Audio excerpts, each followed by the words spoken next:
Na aula passada, nós já falávamos sobre a formação dessas monarquias absolutistas.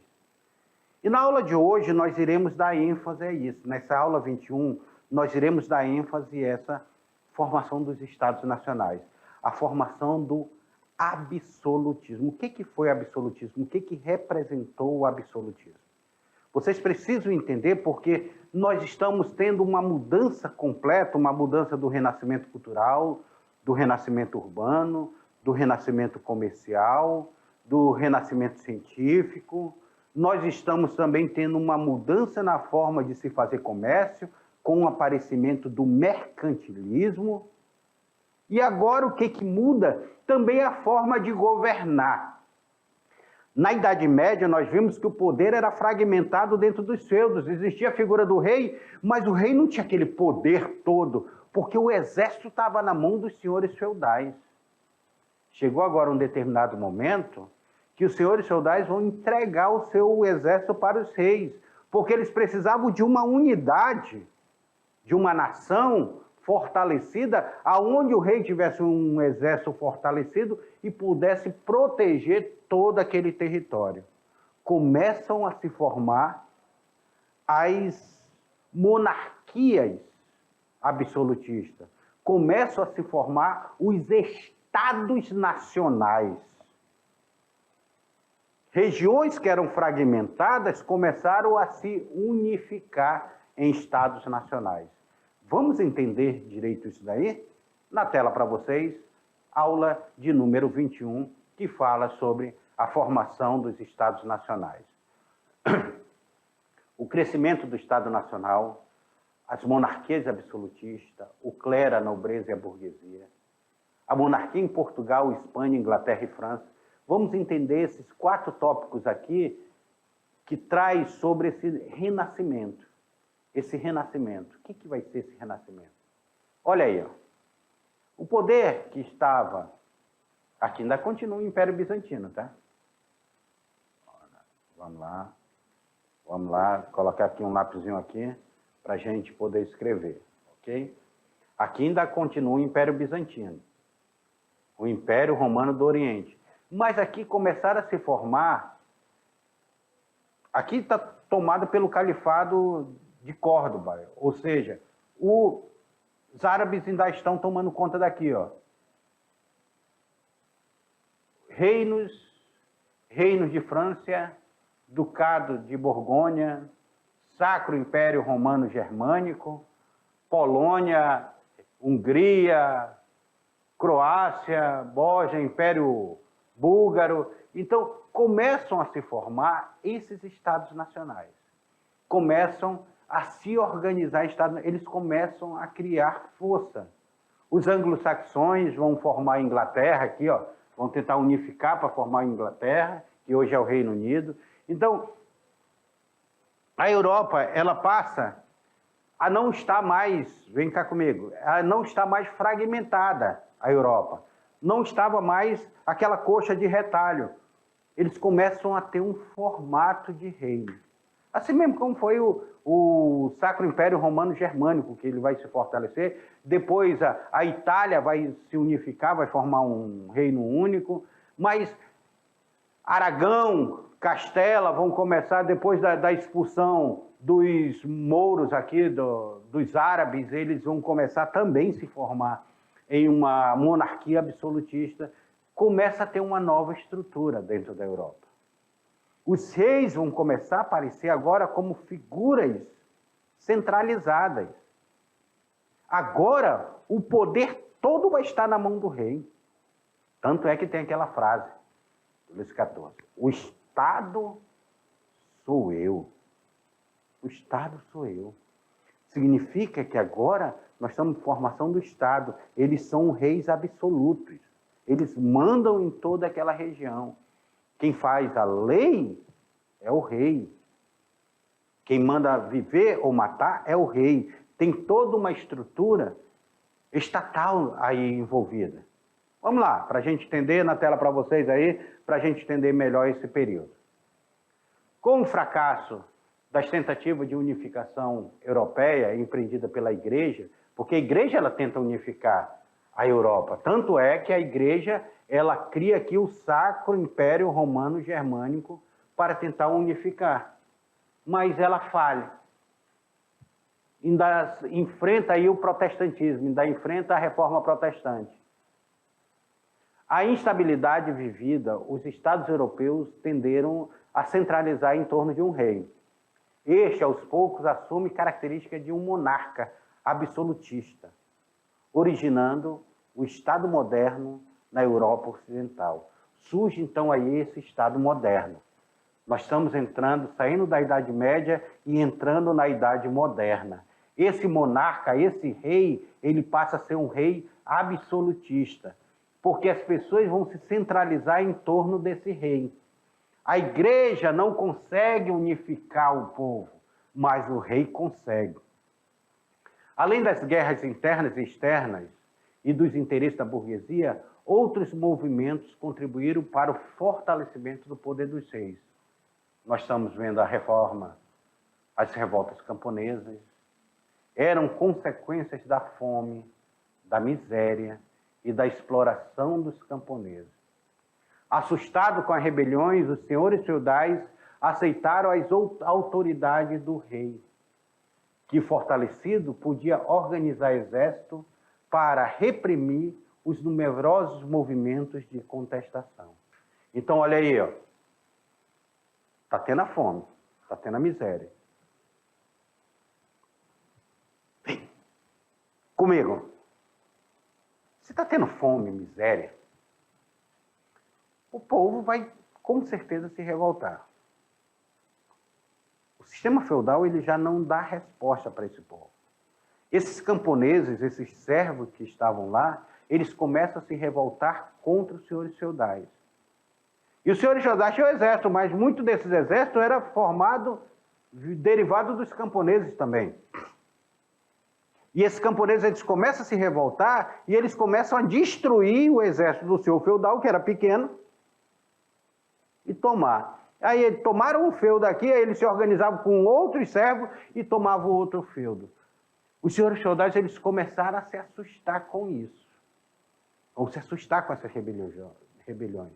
Então os senhores feudais eles vão se reunir e vão dizer, olha, chegou a hora de nós termos alguém que reúna todos os nossos exércitos, forme um exército fortalecido e combata as rebeliões camponesas. É aí que eles vão aceitar a estar com o poder deles, abrir mão do poder deles e passar o poder deles para uma figura central, uma figura de um rei. Agora, esse rei, ele pega todo esse exército, forma um exército nacional. Ah, meu amigo, meu aluno, esse rei passa a ter todo o poder que ele queria. Agora ele manda e desmanda. Nós sabemos que um poder de uma pessoa, ela cria quando ela tem um poder lá no exército. Ela tenta controlar o exército. Então o exército vai ter obediência a esse monarca. Porque hoje muitas pessoas tentam implantar a ditadura. Porque um ditador ele vai ter poder sobre as forças armadas, sobre o exército. Se ele tiver poder sobre o exército, ele pode invadir outros países, ele pode combater rebeliões internas de um país, ele pode fazer o que ele quiser. Então esses reis, eles viram isso aí. Então eles estão com o poder centralizado. Tá? Coloque aqui essa imagem aqui comigo. Essas revoltas camponesas que vão acontecer lá, elas vão ser duramente combatidas por esse exército. Agora o rei tem um exército para enfrentar esses camponeses. E os camponeses, mesmo organizados que estavam, eles não têm um poderio militar que tinha um exército. Tem um filme muito interessante chamado Coração Valente, que ele retrata esses conflitos muito, a revolta dos camponeses, esse conflito aí. Na tela para vocês, para a gente continuar a nossa aula aí. A Europa, na Idade Média, ela era uma coxa de retalho. Eu já falei, né, o que é uma coxa de retalho? A coxa de retalho é, tua mãe pega um pedaço de tecido, junta com outro pedaço de tecido, mais outro pedaço de tecido, mais outro pedaço de tecido, aí outro pedaço de tecido, e vai formando uma coxa, certo? Chamado coxa de retalho, um lençol de retalho. Coxa de retalho. A Europa era assim, era totalmente fragmentada. Aqui, cada uma parte dessa daqui era um feudo, então ela estava totalmente separada. Os diferentes povos europeus começaram a unir-se em torno de um grande líder, que fosse mais forte que os líderes regionais. Para unificar as diferentes e fragmentadas regiões que formaram a coxa de retalho, que era um mapa da Europa na época, o mapa da Europa era basicamente uma coxa de retalho, cada aí um feudo, os reinos europeus na época da formação dos Estados Nacionais, então a Europa estava toda fragmentada, ó, cada pontinho desse aí vai representar aí uma cidade que tinha sua importância, independente da outra. Eles começam a se formar em torno do rei. O reino de Castela, o reino de Portugal, o reino de França, o reino da Inglaterra, tá? O reino da Polônia, o ducado da Lituânia, e assim vão se formar em torno de um rei. Vão buscar uma estrutura centralizada. Aí é que forma essa monarquia absolutista. Os monarcas absolutistas. Esse aí é o Henrique VIII. Lembra do Henrique VIII, que nós falamos sobre a reforma protestante? Vai ser um rei absolutista. Inclusive um rei absolutista com domínio da igreja. O rei Henrique VIII. O rei Henrique VIII. Então, nós vamos ter essa formação. Essa formação. Aqui, ó. Como esse Estado moderno ele vai se formar.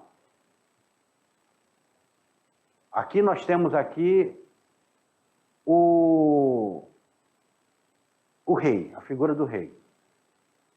Aqui a igreja, a nobreza, segurando o rei. Lá fora nós temos a burguesia. Abaixo da burguesia nós temos o artesão. Aqui embaixo nós temos quem sustenta todo mundo aqui, os camponeses. Então, essa é a estrutura do regime absolutista. Agora, a igreja, pela primeira vez, que dominou a Idade Média todinha, estava lá em cima, agora a igreja ela servirá para dar sustentação a esse rei absolutista. O rei é o absolutista. A nobreza, que anteriormente tinha poder lá dentro do seu feudo, a nobreza agora ela vai dar sustentáculo a esse rei absolutista. Essa soberania. O rei, ele é soberano. Ele passa a ser soberano. O rei, a igreja e a nobreza, elas vão arrecadar impostos para passar para o rei. O povo pagando impostos para o rei, para a nobreza. A burguesia pagando impostos para o rei. Diretamente para o rei, que era uma classe comercial. Os artesãos sendo submetidos à burguesia, a produzir para essa burguesia que comercializava. Então, essa é a estrutura do sistema absolutista da Europa. Sempre na figura do rei absolutista. Na tela para vocês. Características dos Estados nacionais. Quais são as características dos Estados nacionais? Primeira, nós temos essa diminuição de fronteiras. Eles adotam a moeda única. Olha, dentro do meu país nós temos uma moeda única. Até hoje nós temos essa característica, né? O Brasil não tem um real, os Estados Unidos não tem um dólar. Cada estado teria sua moeda única. Unificação de impostos. Os impostos vão ser unificados pelo rei. A formação de um exército permanente nacional. Então agora o exército não é só um exército de mercenários que são contratados só no período de guerra. Agora nós temos um exército permanente e não é um exército do senhor feudal, é um exército nacional. Concentração de poderes na mão dos reis. Todo o poder concentrado na mão do rei. O absolutismo monárquico chamado. E a manutenção do privilégio da nobreza. A nobreza continuou tendo privilégio. A formação de um corpo burocrático com essa nobreza. Unificação de pesos e medidas. Olha aqui, 1 quilo vai ser o peso e 1 metro vai ser a medida. Vamos unificar aqui no nosso reino. Hoje, quando a gente mede a temperatura, não tem Celsius, Fahrenheit, mas cada local unificou. No Brasil, é medida de temperatura só com Celsius. Você chega para fora e para outros países, vai ser em Fahrenheit, a medida de temperatura. Quilômetro. Nós medimos aqui em quilômetros. Quando você chega lá nos Estados Unidos, é medida em milhas. Quantas milhas você percorreu? A imposição da justiça real. Ou seja, o rei é o próprio Estado, o rei seria a lei. O rei seria a lei, a justiça. Então esse poder monárquico ele passa a ser fortalecido. Nós temos essa nova configuração, tanto social quanto política, sociopolítica. É uma nova configuração, um novo ajeitamento, uma nova forma de se organizar. O rei, ou os reis passaram a assumir um perfil próximo ao do absolutismo. Absoluto, rei absoluto, que teve seu auge com o Luís XIV, o autor da famosa frase, o Estado sou eu. Lembra que agora eu falei para vocês sobre o Luís XIV? Que ele diz o Estado sou eu? Ou seja, ele é quem manda, ele quem faz as leis, ele quem julga as leis, ele que executa as leis. Então o Estado é ele. Não existia divisão de poderes executivo, legislativo e judiciário. Todo Estado era ele. Através dessa força do monarca, subjugando os líderes locais, é que o Estado Nacional moderno, como conhecemos hoje, pôde surgir. Pôde surgir.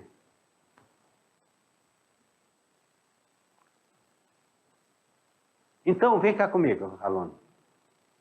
Vem cá comigo. Então, nós estamos aqui dentro dessa formação desse Estado Nacional.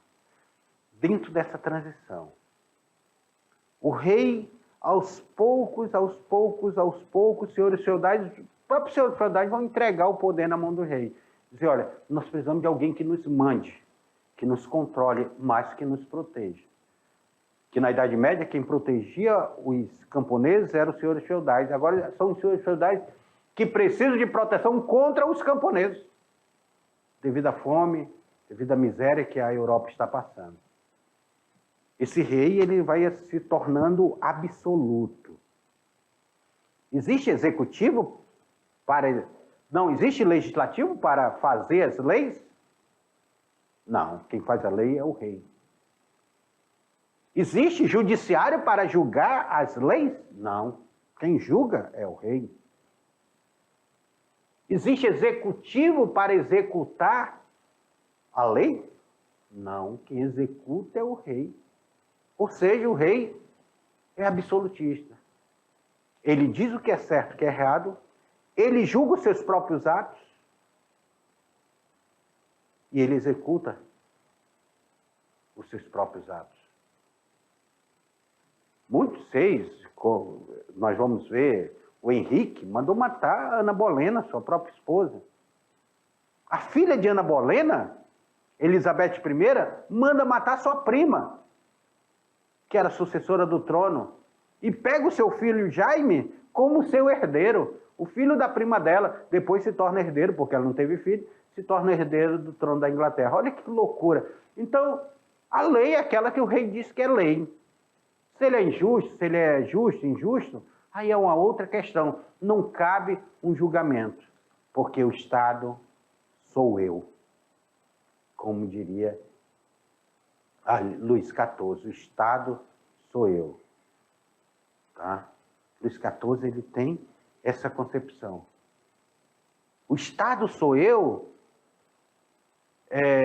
Henrique VIII disse isso quando criou a Igreja Anglicana, porque ele diz agora que ele seria o líder do Estado e o líder da Igreja. Luís XIV, Luís XV, Luís XVI, até que Luís XVI vai perder a cabeça, nós vamos ver isso em outro momento, com a Revolução Francesa, que o Estado absolutista ele vai até a Revolução Francesa. Nós vamos ver isso dentro de Portugal, nós vamos ver isso dentro da Espanha.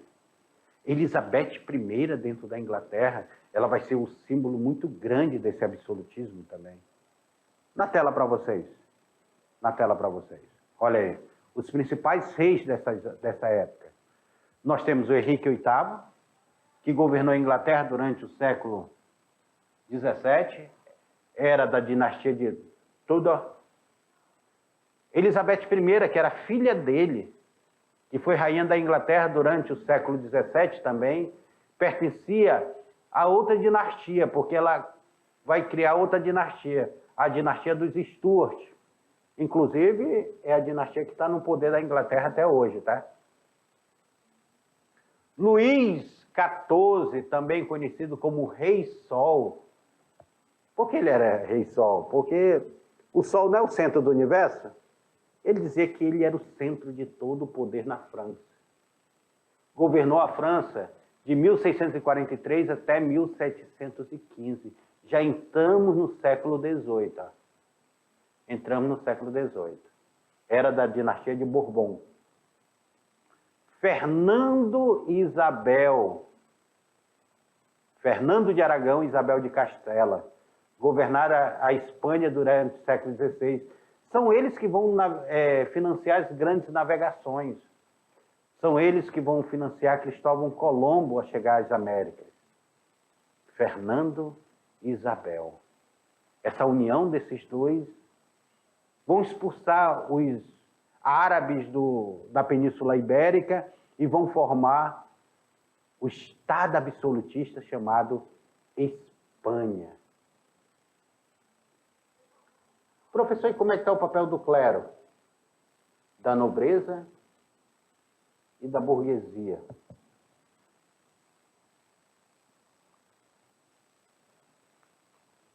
Vamos lá. Primeiramente, analisar o clero. O clero, ele passou a ter uma importância secundária. Na Idade Média, ele tinha uma importância primária, ele estava lá em cima.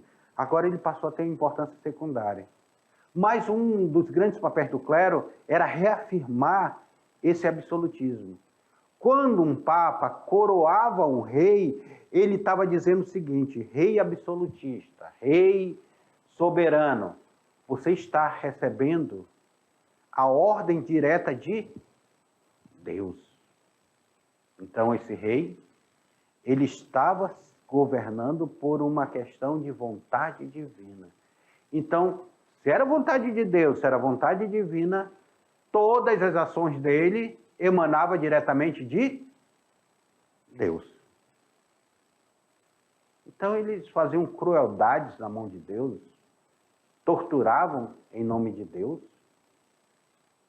matavam em nome de Deus, guerreavam em nome de Deus, e assim por diante. A igreja ela estava ali ao lado, dando sustentáculo, dando a sustentação a esse poder absolutista. A nobreza. A nobreza também, a nobreza ela vai estar presente aqui. Ela vai estar presente dentro dessa formação. A nobreza também ela dá esse sustentáculo a essa monarquia absolutista. Mas aí nós temos uma nova classe social aparecendo, que vai ser a burguesia. A burguesia ela nem era da igreja, nem era da nobreza. Aonde era que estava a burguesia? E como ela vai conquistar o seu espaço? Olhem na tela para vocês, para a gente ver essa questão. Porque vamos ver esse papel do clero, da nobreza e da burguesia. Vamos ver esse papel deles. A nobreza e o clero continuaram a ser a classe dominante. Com certeza, vão dominar. Como havia sido durante o período medieval. A diminuição social residia na posse da terra e na produção do tipo feudal, baseada na exploração dos camponeses e servos. Então, a dominação social residia na posse da terra. Lembra do sistema feudal? E na produção do tipo feudal, baseado na exploração dos camponeses e dos servos. Esse daqui era o papel da nobreza, que fazia esse controle dos servos. Esse controle. O clero fazia o controle da mente desses servos. Dizia, olha, vocês estão aí, vocês têm que se contentar, porque é vontade divina. Alguns autores classificam o absolutismo como um aparelho de dominação feudal, alargado e reforçado, de modo que o essencial no processo de centralização política não foi a concessão da burguesia, e sim o fortalecimento da aristocracia feudal. O que esses autores estão falando? Esses autores eles estão falando que existe uma aristocracia que vem do sistema feudal, que aparentemente ela perdeu o poder, mas o poder que ela dá na mão do soberano vai também fortalecer ela enquanto aristocracia. Por quê? Porque a burguesia ela vai ficar nadando ali, ó. Ela vai ficar nadando, ficando rica e tentando ganhar espaço. Só que a nobreza vai dizer, não, você fica aí. Ou seja, é por isso que nós chamamos isso, mesmo o sistema sendo absolutista, nós vamos chamar isso de antigo regime. Chamamos isso de antigo regime. O rei existe, mas a estrutura não muda. O servo continua sendo servo. A nobreza continua dominante ao lado da igreja. E o senhor, rei, ele continua sendo o absolutista. O absolutismo, ele continua sendo o soberano maior. Mas só mudou isso daí, só mudou essa questão do absolutismo. A nobreza ela continuou tendo poder lá. E agora o poder dela sobre o servo estão protegidos mais ainda porque estão protegidos em nome de um exército nacional criado pelo rei absolutista. Estão compreendendo isso daí? Ficou fácil a compreensão? Senão a gente explica novamente, se não tiver. Qualquer coisa, mande aí, professor. Olha, os alunos não compreenderam. O senhor pode explicar direito isso daí? Que a gente faz um videozinho, uma parte aqui explicando. Continue aí na tela para vocês. A religião desempenhada um papel importante no plano educacional, na fiscalização da moralidade e na vida intelectual, não como fundamento de poder. Religião vai ser um papel importante no plano educativo. Ela vai controlar, ela vai fiscalizar a moralidade. Lembra do Tribunal do Santo Ofício? Vai ser utilizado pelos reis do Tribunal do Santo Ofício, com fiscalização dessa moral. E a vida intelectual é a religião que vai dominar a vida intelectual na Europa. Agora vamos ver essa monarquia em outro país. Vamos para essa monarquia em Portugal, na Espanha, na Inglaterra e na França. Como é que se dá esse processo monárquico? Em Portugal, na Inglaterra e na França. Quem são?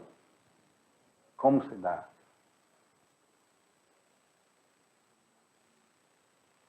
Essa monarquia aí em Portugal, ó. Aí em Portugal, mas vem aqui comigo. E aí? Lá na Inglaterra? Lá na Inglaterra nós temos essa figura aí desses reis absolutistas. Mas a França é a parte mais simbólica. A França aqui, essa figura do Luís XIV como ele sendo o rei sol, como aqui em Portugal também, nós temos essa figura absolutista, mas não foi igual à França. A França é a maior simbologia desse rei absolutista. Quando ele fala, o Estado sou eu. Quando ele fala, aí, que está aí, aparecendo aí, vestido muito parecido com um lobo mau, assim, e tal, que ele vem, assim, mostrar o seu poderio, a sua imponência, a sua força, que ele quer mostrar para a sociedade que ele tem todo o poder, que ninguém manda mais que ele, que as vestimentas dele são imponentes, são enfeitadas, são extravagantes, porque ele tem que mostrar uma figura de um rei absolutista, de um rei que manda em tudo. Isso acontece muito forte na Espanha, em Portugal, na Inglaterra, na França. São os principais países que estão saindo ali da Europa, depois vem a Holanda, vem outros países da Europa, mas esses são os países, tanto é que Portugal e Espanha são os países que saem para a grande navegação. A França e a Inglaterra vão ficar tanto tempo brigando, 100 anos, a Guerra dos 100 anos, lá brigando, depois que termina a guerra, que ela também sai para o processo expansionista. E assim nós vamos deparar com esse Estado absolutista. Na tela para vocês. Volta aí.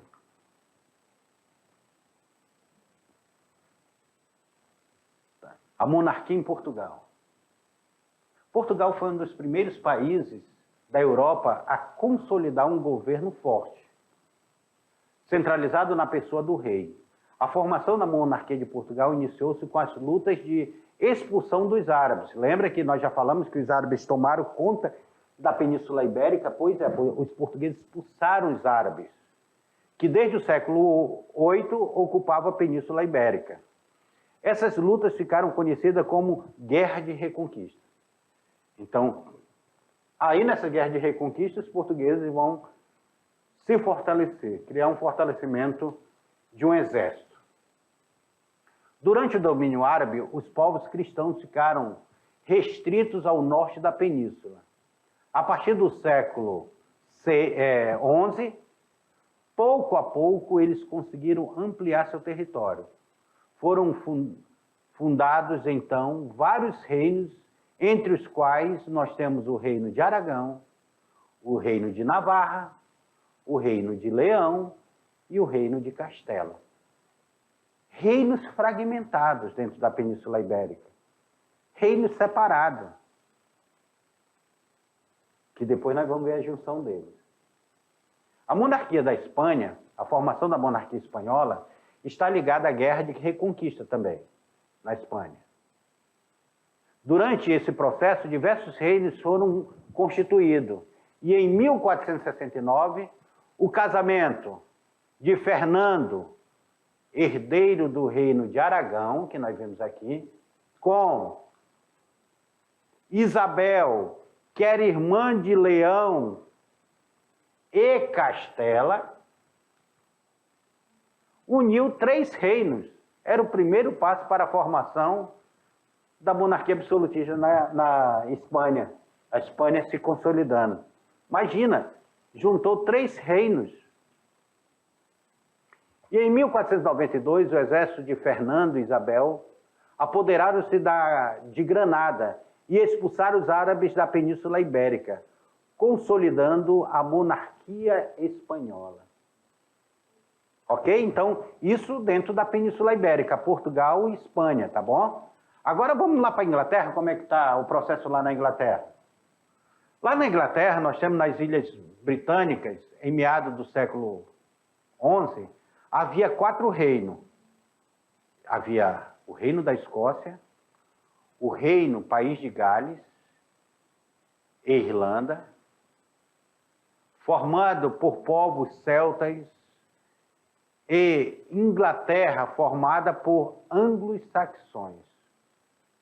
Ok? Então nós temos aí Escócia, País de Gales e Irlanda, que era formado pelos celtas, e nós temos a Inglaterra, que foi formada pelos povos anglo-saxões. Aí tem a questão, você entender também a ocupação dos vikings ali, nós vamos ver a formação da Inglaterra. Em 1066, o Duque Guilherme, da Normandia, bem antes, tá? Nós estamos lá atrás. Região norte da França, invadiu e conquistou a Inglaterra.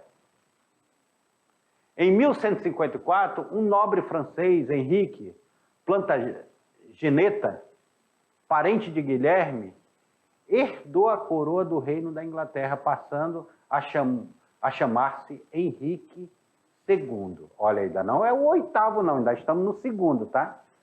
Nesse período, ocorre de fato a centralização do poder na Inglaterra. É nesse momento aqui, ó, a centralização do poder da Inglaterra, ela é bem antes. Ela é bem antes. Henrique II foi sucedido por seu filho, Ricardo Coração de Leão. Lembra que nós já falamos sobre Ricardo Coração de Leão nas cruzadas, que ele participou das cruzadas? Dos 10 anos de seu governo, Ricardo ausentou-se da Inglaterra por 9 anos para lutar nas cruzadas, liderando a terceira cruzada e lutando no continente europeu para manter seus domínios das ilhas britânicas. Essa longa ausência causou enfraquecimento da autoridade real e o fortalecimento dos senhores feudais. Então, Ricardo vai passar 9 anos fora, lutando fora. No reino de João Sem Terra, de 1199 a 1216, irmão de Ricardo, o enfraquecimento da autoridade real foi ainda maior.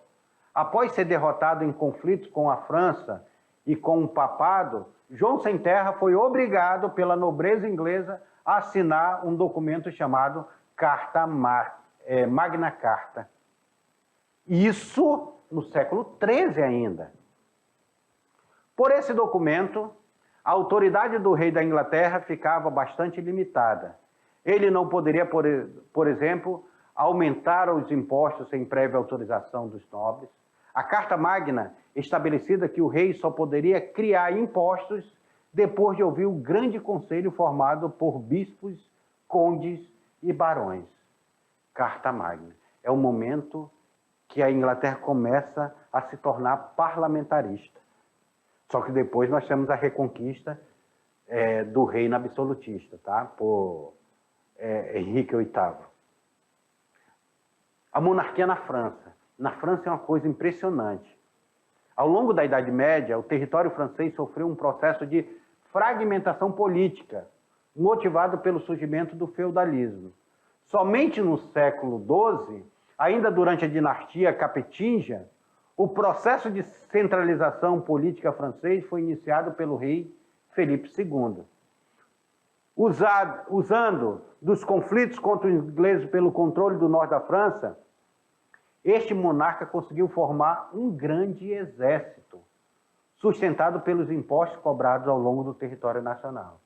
Então aí nós vamos ver a França. A formação desse importante exército lá na França e a vitória contra os ingleses permitiu a ampliação do poder político real. A partir de então, o rei francês criou um articulado corpo de funcionários públicos que deveria impor autoridade real em oposição aos senhores feudais. Então, o rei dominando o senhor feudal. Paralelamente, a burguesia passou a ceder grande quantidade de terras para que o rei garantisse a liberdade das cidades através de uma carta de franquia, documento concedido pelo próprio monarca que liberava os centros urbanos da taxação dos seus feudais. Ou seja, a burguesia agora vai pagar imposto diretamente para o rei e não para o senhor feudal. Aí nós temos aqui, foi nesse contexto que surgiu a mítica Joana d'Arc, uma humilde filha de camponeses que comandou diversas lutas contra a Inglaterra. Alegando cumprir ordem divina, essa vitória fortaleceu politicamente Carlos VII, que foi coroado como rei da França e reorganizou a reação militar contra os britânicos. Mesmo sendo queimada em 1430, acusada de heresia, os feitos heróicos de Joana serviram para os franceses voltar-se a se empenhar na luta. E nessa luta, em 1453, o rei Carlos VII concluiu o processo de expulsão dos britânicos do território francês e passou a comandar amplos poderes, com o apoio dos grandes burgueses, centralizou o governo nacional, criou novos impostos e financiou a instituição de um exército permanente A partir de então, a França tornou-se exemplo máximo do absolutismo real europeu. E aí está o texto complementar. O que eu quero falar para vocês aqui? Ó? Que com o longo do tempo, a Europa ela vai se transformando. Do poder do senhor feudal, passa a ter o poder absoluto dos reis. Mas daqui a pouquinho eu volto com a revisão para vocês e com a atividade. Até lá.